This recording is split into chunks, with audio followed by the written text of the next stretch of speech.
بسم اللہ الرحمن الرحیم۔ السلام علیکم دوستو، میں ہوں حسنین علی اور آپ دیکھ رہے ہیں حسنین ٹی وی۔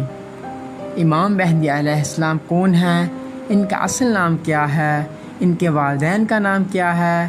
امام مہدی علیہ السلام کا ظہور ہو چکا ہے کہ نہیں؟ یہودی امام مہدی علیہ السلام کو نقصان پہنچا سکیں گے کہ نہیں؟ پیر پنجر سرکار کی یہ حیران کن پیشن گوئیاں جاننے کے لیے ویڈیو کو آخر تک ضرور دیکھیں۔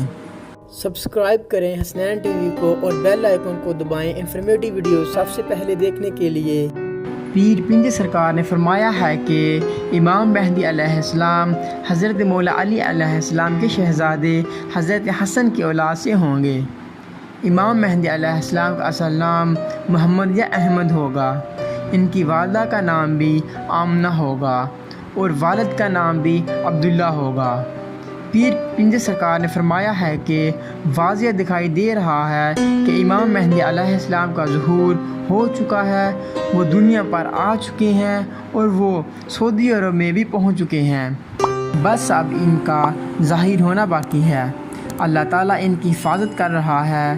پیر پنجر سرکار نے فرمایا ہے کہ دجالی پارٹی یہودی جو کہتے ہیں کہ امام مہدی علیہ السلام کو پکڑ لیں گے، ان کو قید کر لیں گے، یہ ایسا بالکل نہیں ہوگا، یہ خدائی راز ہے، یہ اللہ تعالیٰ کے معاملات ہیں۔ یہودی جتنی مرضی سازشیں کر رہے ہیں وہ ناکام ہی رہیں گے۔ جنات اور فرشتے امام علیہ السلام کی حفاظت کر رہے ہیں، بلکہ اللہ تعالیٰ اور حضرت محمد صلی اللہ علیہ وسلم اور حضرت علی خود بھی امام علیہ السلام کی حفاظت کر رہے ہیں۔ دوستو آج کے لیے اتنا ہی۔ ویڈیو اچھی لگی ہو تو ویڈیو کو ضرور لائک کریں، حسنین ٹی وی کو سبسکرائب کریں اور بیل آئیکن کو دبائیں۔ اپنے دوست کو دیں اجازت۔ اللہ حافظ، اللہ نگہبان۔